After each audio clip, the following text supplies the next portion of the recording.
Well, hey guys, this is DK Spencer, and we're going to do a quick and dirty obligatory cold weather CO2 less lethal launcher test. I'm just going to use 9.9 gram riot balls. It's 27 degrees right now, I believe. I will check and update that in the description if it's changed. Last time I looked, that's what it was. But it is getting a little later. So anyway, we got a Salt Supply Company S2, a Berna LE, a Berna SD, a Gavel Gen 2, and a Mercury Rise Intrubuster. Same thing as the X68 Pastille or whatever they're called. If you're not familiar with my channel, check it out. I've got like 1900 videos, mostly like less lethal and air guns and stuff. I go into details about a whole lot of this stuff. I know I'm going to get a lot of questions in the comments, but I'll try to go back and link all the accessories and stuff for everything, because I know people will be asking that. This is a 1700 or 17,000 slip-on Hogue sleeve, same size, fits all three of those. Votatu light and green laser, a Valkyrie PL3, TLR1 HL on that one, and then that way you can kind of look at the links and figure out which one's which. And then this one has a Balder S. This is a shadow defensive inside the pants holster. If you want a shadow defensive holster that fits your needs, DK Customs, I believe, is the discount. It's either DK Customs or DK Spencer. I'll find out for sure. Hold on. Alright, so it's DK Customs, and I will put that in the description as well. I also have a discount on the Votatu stuff, and it is, oh gosh, it is DK Spencer 15 for 15% off, and I think this is 10% off, I believe, on the Shadow Defensive. But anyway, whatever, it's not about that. Alright, so I'm, I'm just going to kind of shoot. Alright, hold on a minute. Alright. Get a little something to write on here. Maybe let's use the gavel as a paperweight. Now, and then we'll look at the feet for a second. I mean, we'll look at the feet for a second, then we'll look at the jewels. You know what I'm saying. Alright, so first of all, I'll take the pepper rounds. I love my S2. I like that, like a pepper launcher, I love it. It's got enough power if you needed to do something kinetically. You could. A little +1 going on there. Well, yeah. Let's do this.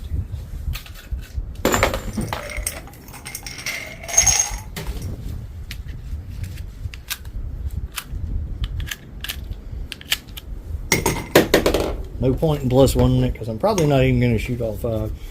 We'll see, though. We'll see. Alright, so we'll do this guy first. I don't guess there's much point in me. I'm just literally shooting out into nothing, so. Whoop. Those caps, man, that's a brand new one, too. Alright, I'm going to come back to that.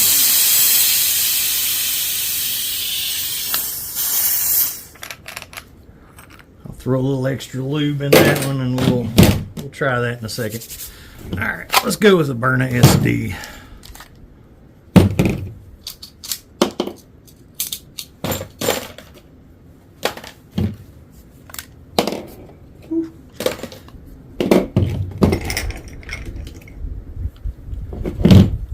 Kind of trying to hurry, and I'm freezing, so I apologize for all the spastic movements.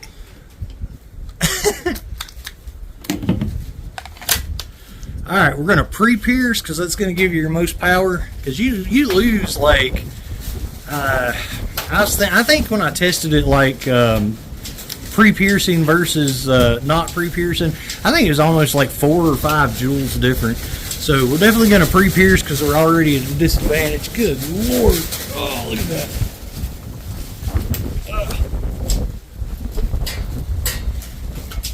It's a blowing in upon us.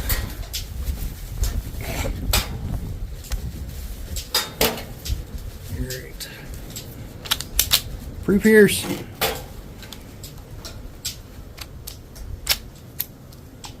Guess can't get the safety out to shoot it, huh? 114. Again, these are very heavy balls. These are not 2.9 grams. So 114, 116, 114. All right. I don't know, whatever. 112. Well, that's weird. Huh. I don't know what was going on there. I've never had that happen.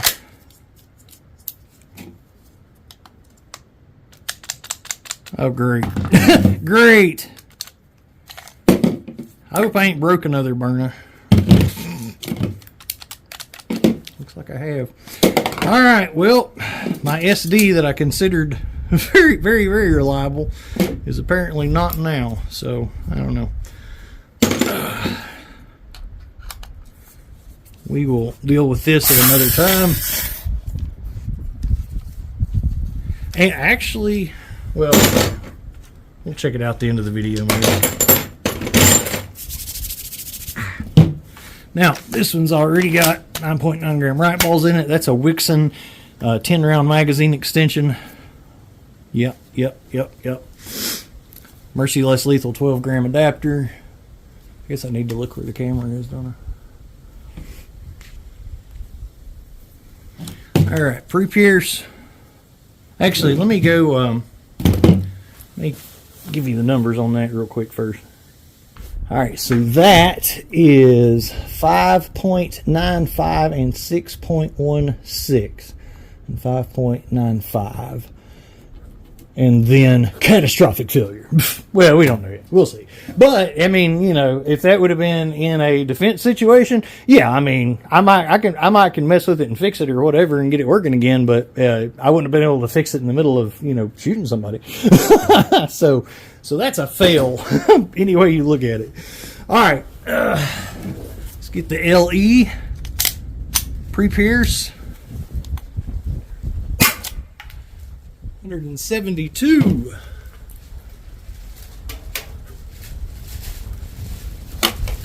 Man, that makes me mad because that is my favorite. Like, I know the SD is underpowered, but it's still my favorite thing to carry concealed with pepper in it because it's the smallest thing you can carry next to a Kimber pepper blaster. For something that actually shoots a projectile, the SD has been my favorite to carry concealed, especially with that really cool inside the pants holster. So I'm a little cheesed at that. It's okay, I still got an HD. Wow, I talk too much. Go ahead and say it. 194. Considerably better. 170. I hit a tree. 162.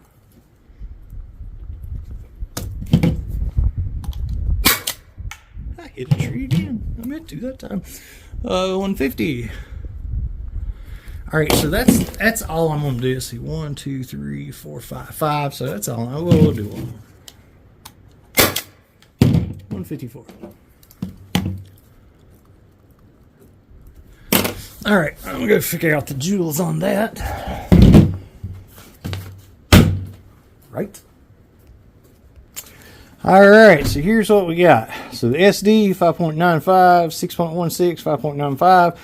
The LE started out 13.54. We hit 17.22, and we ended at 10.85. So 17.22 was the strongest there. So massive difference. Massive difference.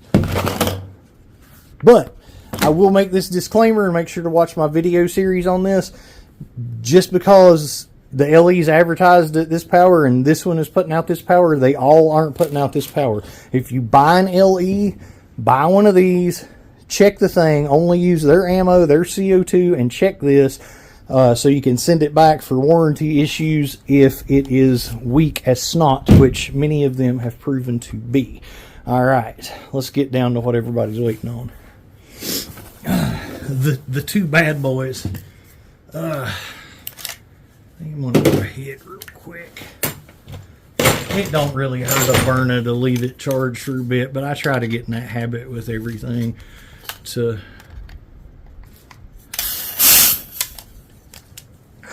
you know, it's just better that way.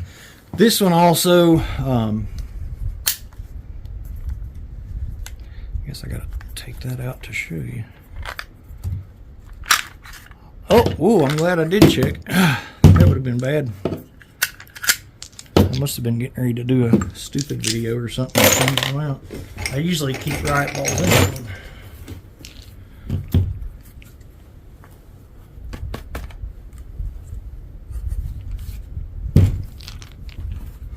Alright. Oh, covered. Now you're covered in snow. What? Oh, I had my thumb on the thing.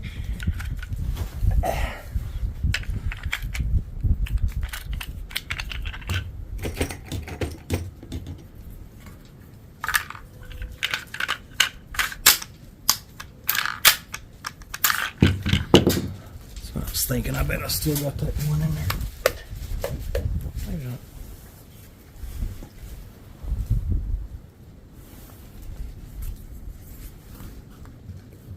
Yep, I do. Hang on a second. There we go. Now we're cooking with gas.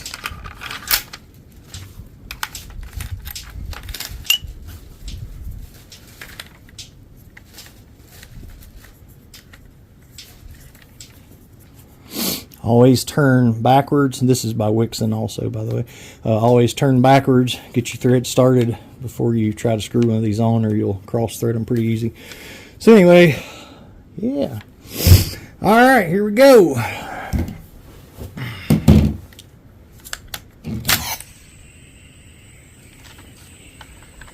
I got a little leak again.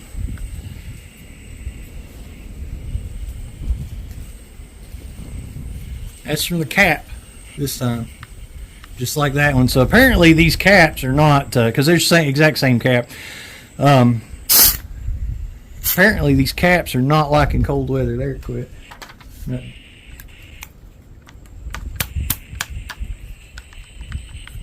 All right. I'm going to try to lube those up good and try again with that one. But now I have not had any leaking issues out of, I've used both of these caps for a bit and have not had any leaking issues out of either one of them until trying to shoot them in this cold of weather. And just for the record, just something to consider, even though it's leaking like that, that little amount of leaking, if you were in a defense situation and you did that, it's still going to shoot. You know what I'm saying? Here, let's... Well, we'll do it. You know what I'm saying. It's still going to shoot. It's not, you know, you're not losing that much air. You know, obviously you can't stand around and, you know, hold somebody off for a while. But, you know, if you just pierce it right when you're getting ready to use it and that happens to you, it's not going to be that big of a deal. Except for the guy laughing at you that you're pointing it at because your gun is hissing. But other than that, you'll be in good shape. All right. Let's see here.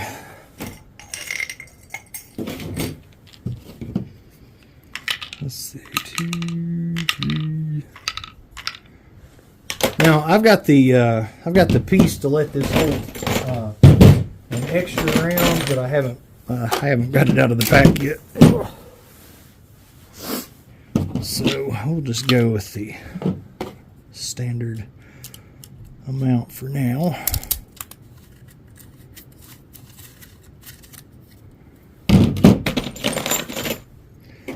All right, so 16 gram. All right, she's live. She's ready to go, son. Okay, Gavle.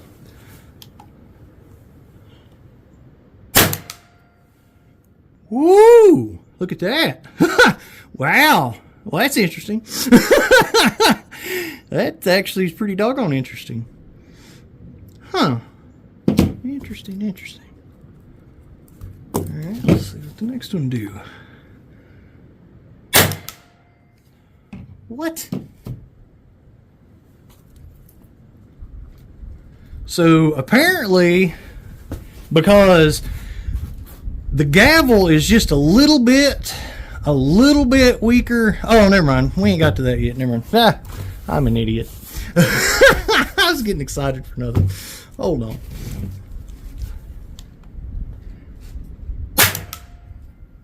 .202. I was looking at LE numbers thinking about the Intrubuster.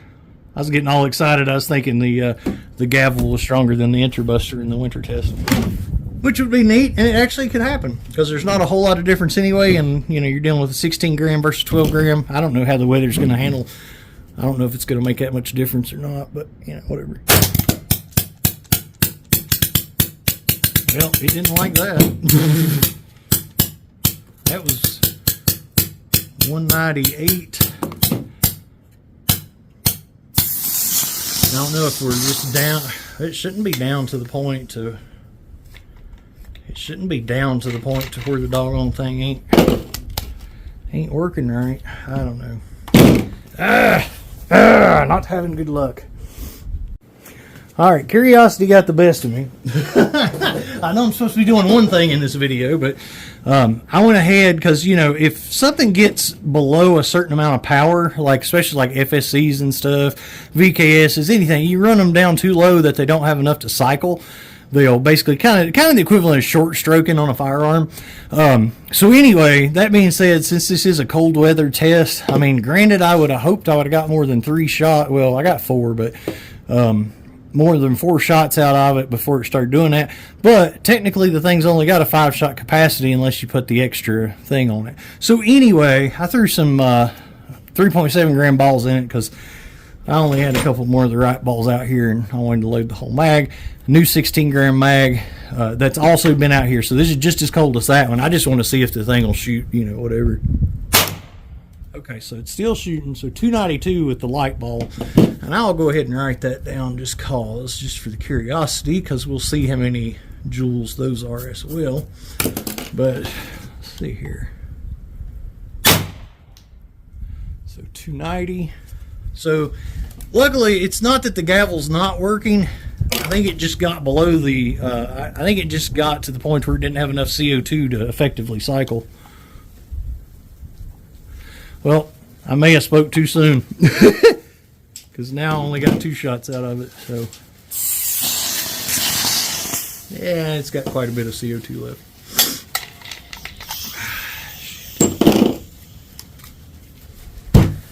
All right, I'm going to get a warm CO2 or room temperature CO2 anyway because I'm just curious. And I might as well put it. Well, this video just turned into completely different video than what we started with. Yeah, there's 4 of them. Right, also got 5. See if we get 5. See if we get 5 full shots out of a room temperature one.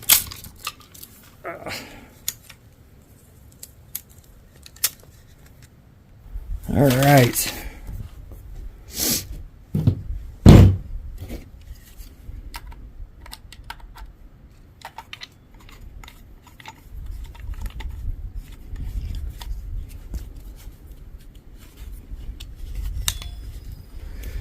Alright, so we're engaged. Woo! 326 on that baby. Wow. Made a big difference, huh? That was a 3.7 gram ball. 310.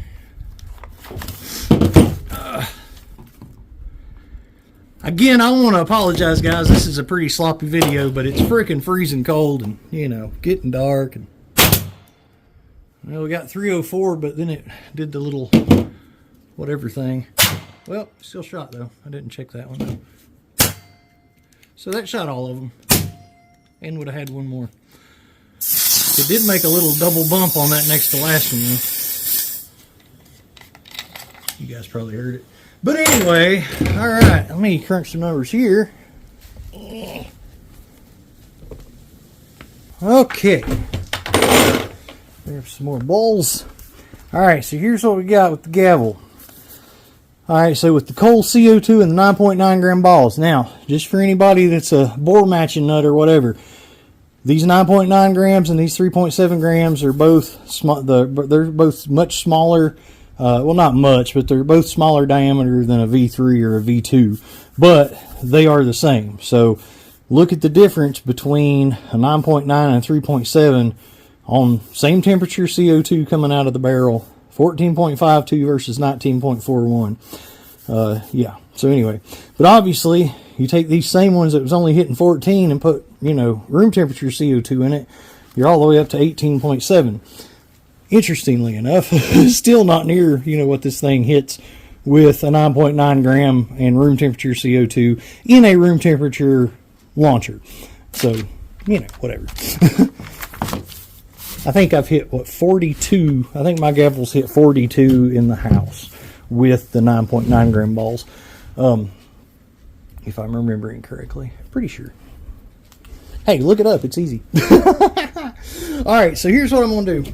Because it is getting dark rapidly. I'm going to go ahead and put another CO2. Actually, I never did shoot it, so I don't have to reload it. That's right. All right, so I'm going to put another CO2 in here. Lubrications.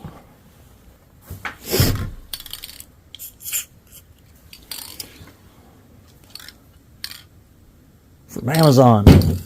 I just sprayed a little where the O-ring goes around. So, you know, when stuff's colder, your O-rings shrink up. So you're more likely to leak. That's why if you shoot something that's CO2 over and over and over and over again, just mag after mag, you'll get all of your seals and O-rings and everything are going to like shrink, and then you'll get leaks or blow an O-ring because it'll come out of the groove. So anyway, not surprised that these caps don't leak at room temperature, but do leak at, you know, 27 degrees or whatever. So 9.9 gram riot balls. This is normally 20 joules. So I'm going to do this quick. All right, 140. Just remember that. 136. 130. 134. Where's my pen? Seriously? Huh? And 120. Was that this one? Yep, that was the last one.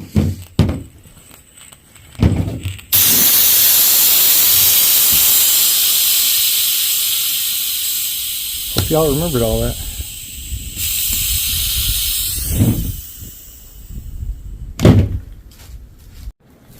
I actually think this is kind of interesting to look at. All right, so here's the S2.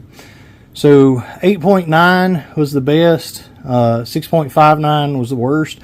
But like I say, so this one is 20 right off the you know, room temperature, good to go, whatever. SD is 10. But the SD actually, you know, we hit 6.6, so yeah, it's right at 9.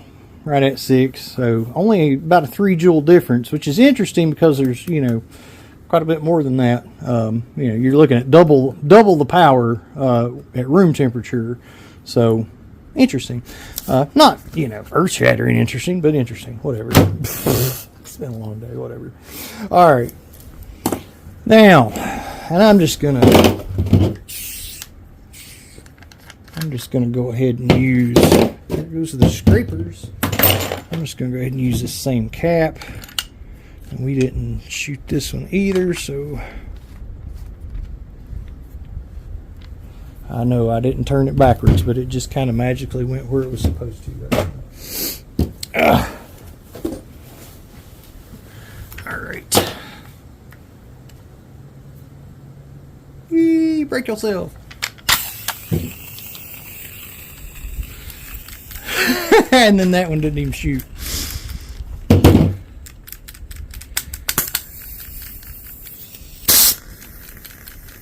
Wow, that's crazy.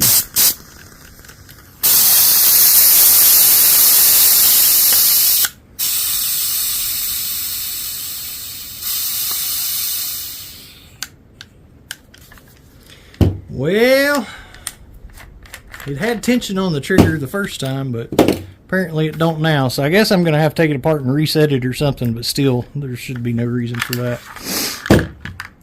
Ah, crap. Well,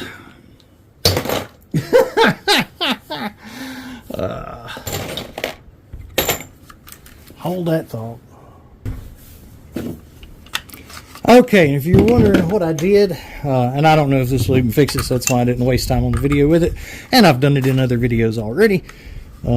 All I did was take this piece out, thread it back in, pull the trigger, let it go on the end. You can check out other videos. I don't care. I'm irritated.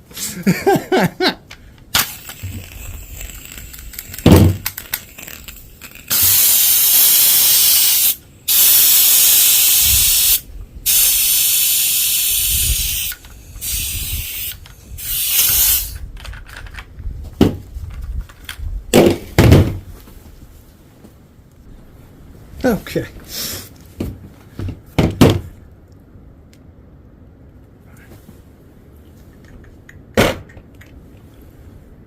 I just realized we've caused failure to literally the 3 top less lethal launchers. I don't know on the Gavle. I'm going to chalk that up to maybe just the cold, but I didn't like that little double fire that it had on that one, so we'll see. I'll do more videos. This one, whew, actually I said 3. I guess you could call it just about all of them except the LE, because the S2 it didn't fail, but the cap's leaking. The SD completely kerplumped. Couldn't even pull the trigger. We'll revisit that though. You're getting annoying.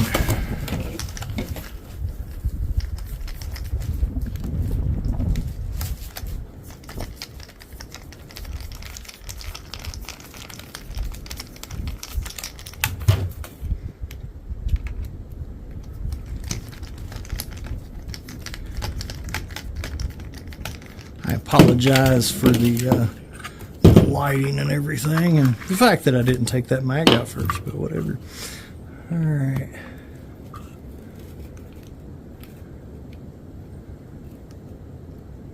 Well, that's the problem. Now, I know that's the problem because I've already had to do it once, but I thought after the initial fixing we were in good shape. So there's a little spring here, right?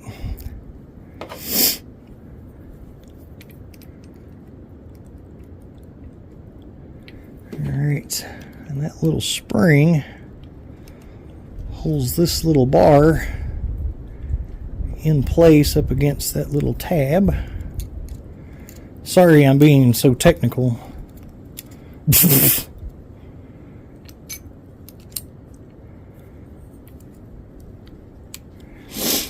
Alright, so, and I know the lighting's horrible, but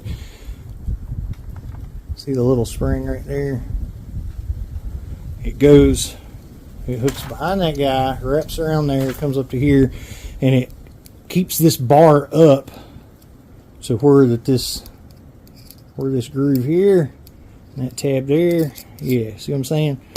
So it keeps it up there, and it can very easily slip up under that, and if it does, then, well, your trigger's no good. No good. So I'm gonna put it back together, see if we can shoot it for the purpose of this video, and then I'm gonna try to find a way to make it stay fixed, because like I say, I've already done this once and it was obviously in the right place the first time.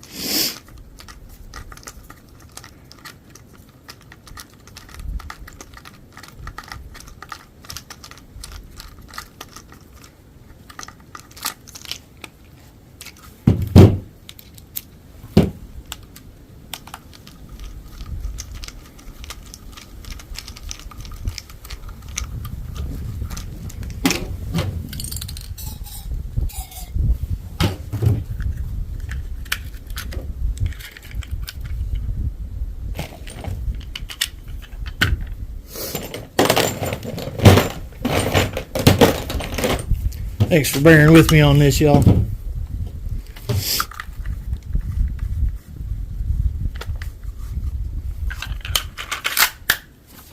All right.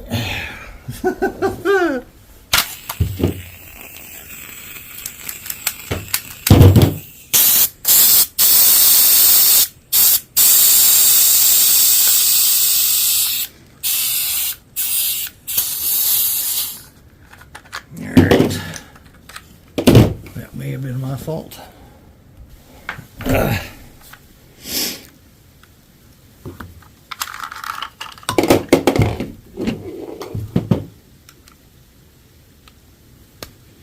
The reason I say it's probably my fault is after I did that, I should have probably taken this out. Oopsie.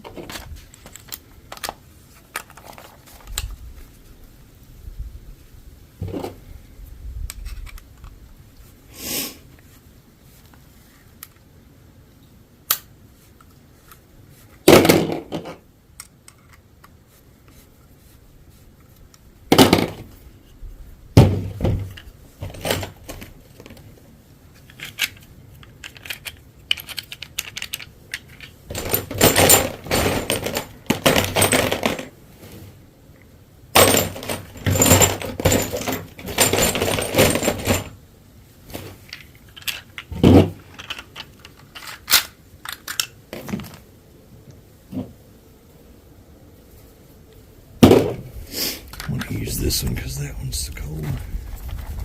It's already frosty. Frosty! Well, with any luck at all. Nope. Ha!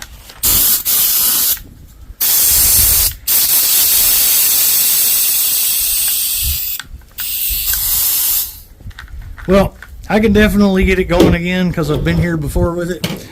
But I thought after replacing everything and fixing the spring that, yeah. So I'm not going to waste any more time on this video. All right. Hey guys, like, subscribe, and forgive me for this one. Sorry, it's been a long time. All right, so today's the next day. So this is, I guess, the post-mortem of that travesty. So my SD... now that it has warmed up, the trigger will work again. I can't imagine how it was froze that solid. I don't know. It is weird because it's not like I had them like dipped in water and it wasn't that friggin' cold. And it was solid. It didn't feel like a little bit of ice that I could have pushed past. It was like it would not move. But all I did was bring it in, let it warm up, and now it works again. So that's great. That's not a problem. The Gavle, I don't think the Gavle was necessarily a problem anyway. I'm going to see though. This is very, very high output, so you're moving a lot of CO2. Everything was already cold.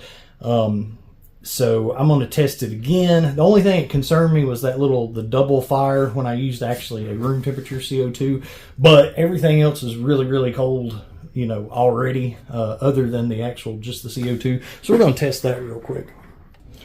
All right, so Gavel 16 gram.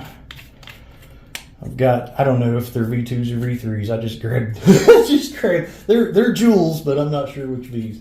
I always have to weigh them to make sure. All right, so that's engaged.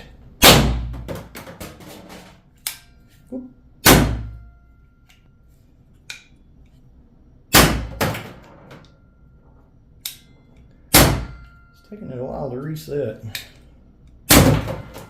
That definitely does not sound very powerful, so at all. Like at all. I might shut a lot. Yeah. That's not good.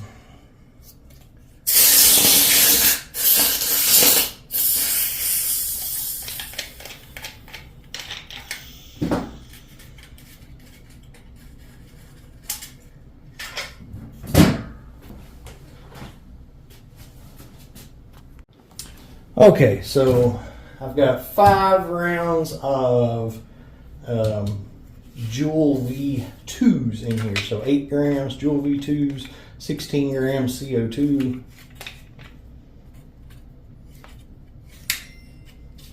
Engaged.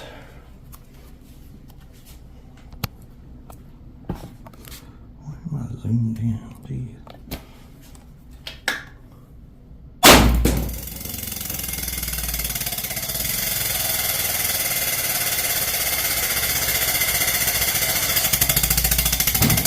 Well, that's not good.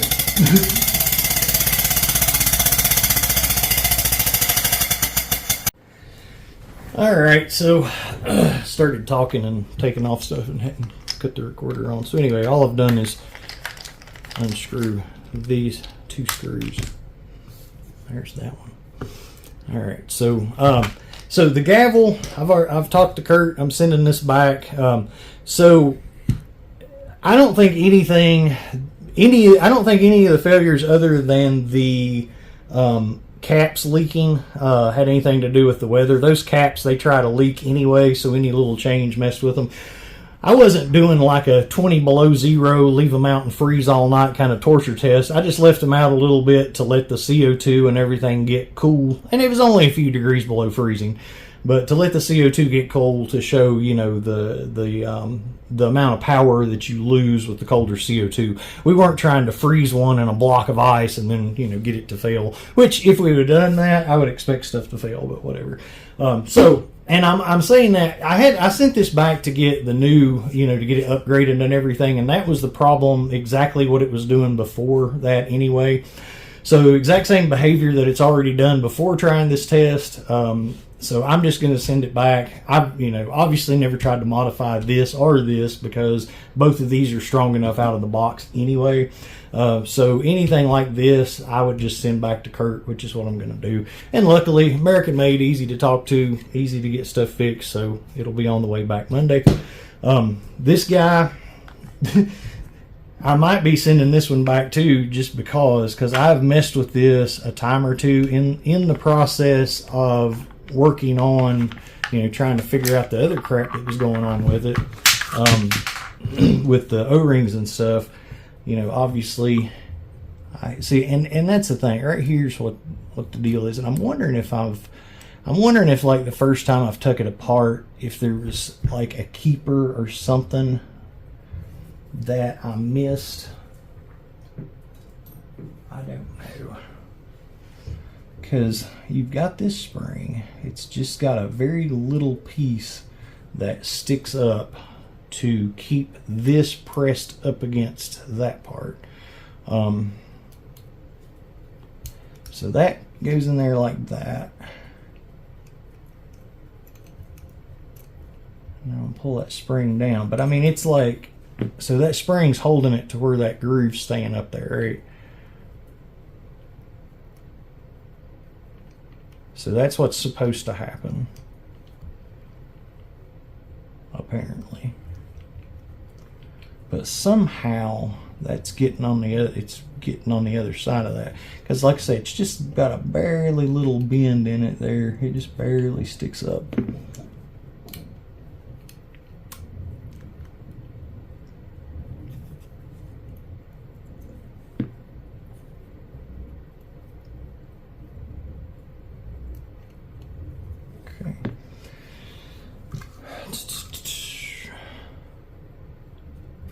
There's really nothing in there going on that's doing anything. I don't know. So I'm going to reset this.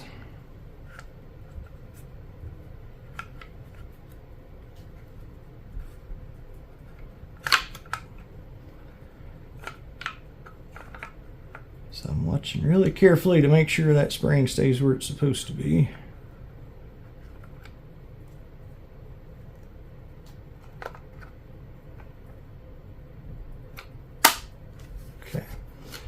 Hold that together.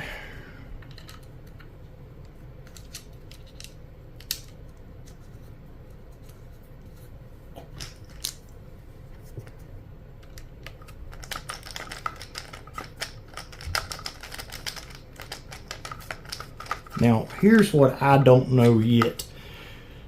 When this happens, now the thing of it is, it's happened before, I fixed it before, so if it's going to keep happening, there's some kind of problem there, you know, there's something wrong. And and if you're never going to know when it's going to happen, then that's bad. So there's no reliability as far as that goes until I get this part to where I know that, because it was shooting before, and then all of a sudden it's not, and it's not been taken apart in between. So make sure that's snug. I think the thing jumps, so like it's got so much of like it doesn't kick, but it's got a lot of force to it. I think it's jarring it so much that little spring's potentially just popping out. But anyway, so now the thing that I don't know is if you need to reset this first and then do that, or which way. So we'll try. So what I'm going to do is I'm going to go ahead and take that out, and I'm going to pop this back because that might be why it didn't reset before. So I'm going to go ahead and pop that on out. Look at the O-rings while I'm doing it. Pop her back in. I probably should re-grease it and everything, but quite frankly, if I don't even know if the trigger's going to work or not, then I'm not too worried about it at this point.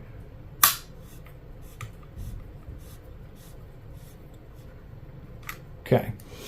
All right, so we'll test that. If that doesn't fix it, then I'm going to do it opposite. Pull all that out, then reset the trigger or whatever. I don't know.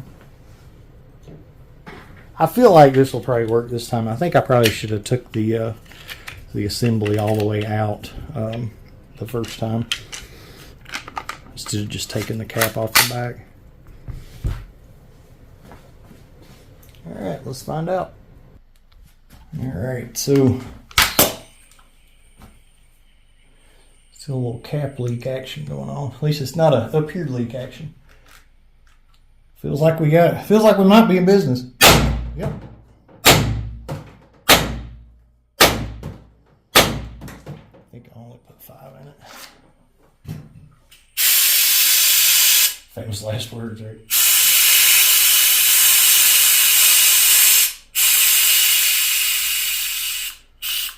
Alright, so it's working again, but again, we've been here before. So, we'll see. Actually, you know what? Just out of curiosity, since we just shot a mag, let me give it like 5 minutes and try it again. Because like I say, I suspect sometimes the jarring, but of course it made it through 5 shots, so we'll see. I don't know. It's done it before. All right.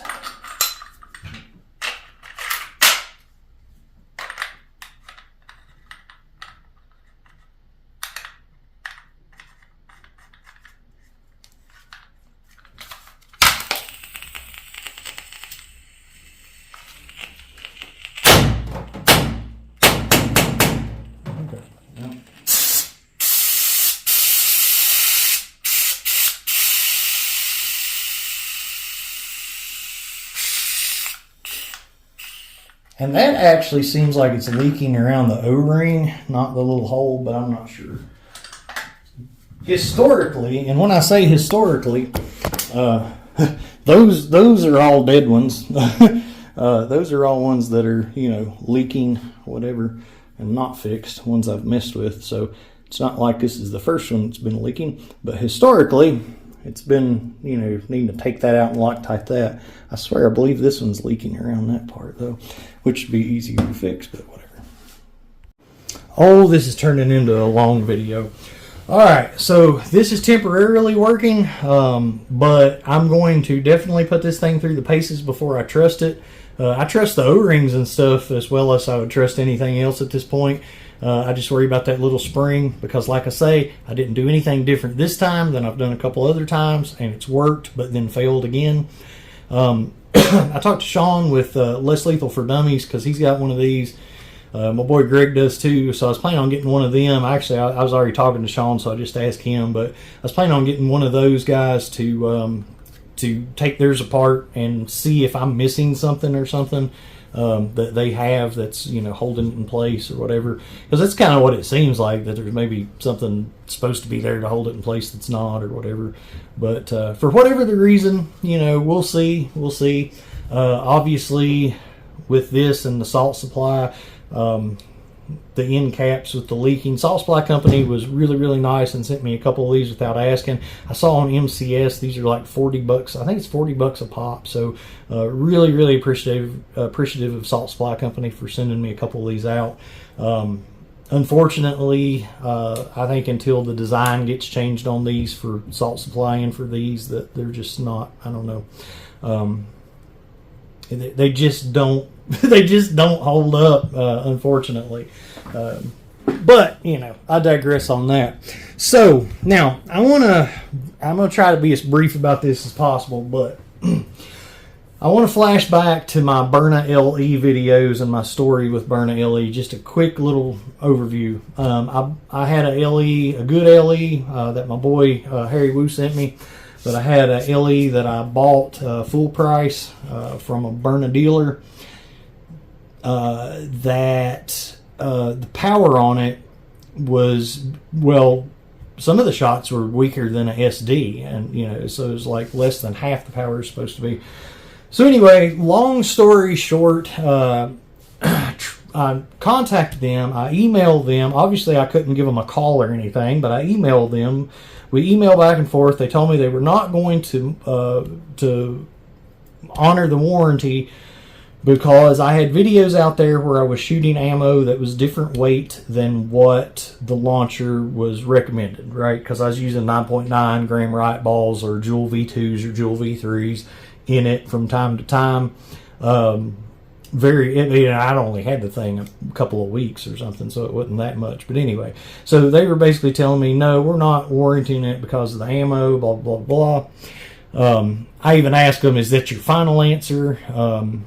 And gave them every opportunity. Then I made a video, posted the video, and it got quite a bit of views. So then I sent them a link to the video and said, are you sure you don't want to make this right? Because there's quite a few people seeing this. So at that point, they said, okay, send it back. We'll fix it, blah, blah, blah.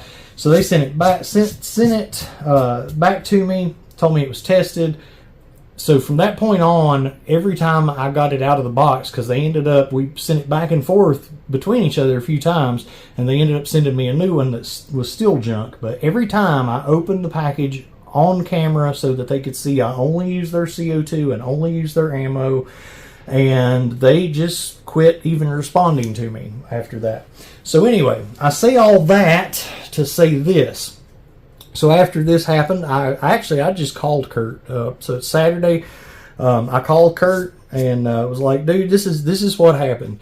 So I start by saying the video that I made this far was a cold weather, not a torture test, but a cold weather, extreme condition test. Not a problem. Cool. All right. So what else? And just the only reason I tell that Byrna story is, first of all, if this would have been Byrna, and I would have even told them that would have been it. No warranty, period. Oh, you were freezing the thing and, whatever. And granted, like I say, 26 degrees, couple hours outside, not a big deal. But, they were trying to tell me I voided the warranty because I shot a 9.9 gram riot ball. Okay. All right. I'm not trying to knock on Byrna on this. That's not the point. That's a different video series. But the point of this is that Kurt, number one, I tell him that I'm doing a freezing torture test on the thing or whatever, and that's when it initially kind of malfunctioned or whatever. So then Kurt asked me, he's like, "Nah, I don't think that'd be a problem. Whatever. It shouldn't be a problem with that temperature at all. Instead of saying, oh well, you screwed up. That's the problem." So he said, "But did you use any CO2 other than what we sent you?" And I was like, I don't know. Let me think. So I actually went back and looked at the video, and I did. I used Lancer. The first two, when I was outside, the two that I used outside was the gold-colored Lancer. So I was like, yep, I'm an honest person. I'm not going to sit here and BS and say, no, man, I only use Grimberg stuff, Grimberg ammo, woo, woo. No, I was like, dude, yeah, I did. I used 2 of the Lancers, and then when I come inside, I used 2 of yours. He said, that's what the problem is. He said, it's cool, not a problem. Send it back to me, I'll fix it. He even explained to me what the problem was. So instead of like a regulator, like a normal regulator system, and I'm paraphrasing, but basically they've got some really small passages in here, and if you don't use food grade, you get the compressor dust and stuff, and the passages are so small. And when he knew that that's what the problem was when I was, and I actually, sent him the videos from what you guys just saw. So where it was taking the time to reset the 3rd cylinder that I shot through it, the 1st cylinder indoors, 3rd total, where it was like literally the trigger was not resetting for, a couple seconds. He's like, yeah, that cued me into what was going on. So he said, can you take the cap off of it and check and see if there's any residue in it? So I did, and there is. Come in, guy. So that's, and then it's only been shot, what you guys just saw on video, since it's been completely broke down and cleaned. So, so just 2 of the Lancers already was crap up in there. So that's the problem with the Gavle. So 100% my fault. I did not follow directions, but unlike Byrna, I've got to give it to Kurt and Grimberg. Hey, it's my fault, but he said send it back. We'll put some really cool lube. He was telling me they've got some more extreme condition lube, and he's actually going to send me some of that to basically repeat the test with that more extreme temperature lube. So not only is he fixing the thing that I broke by not listening, he's actually sending something cool for us to try and letting us repeat a test we just did that I feel another manufacturer would have voided a warranty from even seeing. All right, I'll quit rambling now. All right, so here's the plan. And I was looking at these numbers, and so obviously the Gavel one with the numbers, but the LE wasn't far behind there. So I'm wondering if it kind of got obstructed even early on, like one of the first couple shots, because you would think if this thing's only 24. If this is only 24, I'm pretty sure that's the best I've hit with that one. So if it's only 24 in warm weather, and this one's 42 in warm weather, you wouldn't think there would be only a 2 joule difference. So that being said, what we will do is we will repeat this test now that this is working, and when I get this back, we'll repeat the test. We'll go ahead and throw the LE in it again. So we'll do the LE, the Gavle, and the Mercury Rise, since we didn't really get to do it anyway. We'll test those 3 at a lower power. We might do the S2 again too. Why not? I don't know. The SD, I think it kind of showed you. It's pretty doggone weak, and it's weak without the heat, son. But anyway, there's all that. So yeah, appreciate y'all sticking out for all this. If you're one that actually watched all of it, thanks. I know this has been a long, tiring video, but hey, God love you. All right, y'all like and subscribe, and I'll catch you on the flip side.